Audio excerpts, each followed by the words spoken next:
Ma'am, nangangopya po si Scarlett sa akin, no? Apakasinungaling mo, Samantha. May nangangopya pala dito?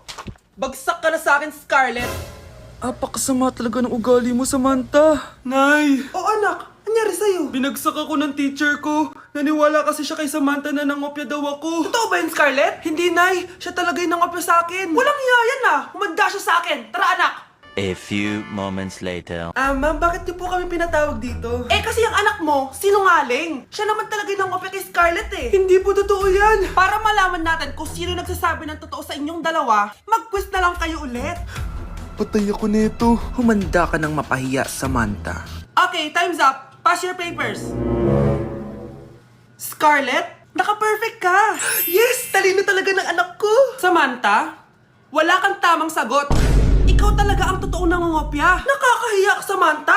Humanda ka sa akin sa bahay. Tara! Huwag po, Nay!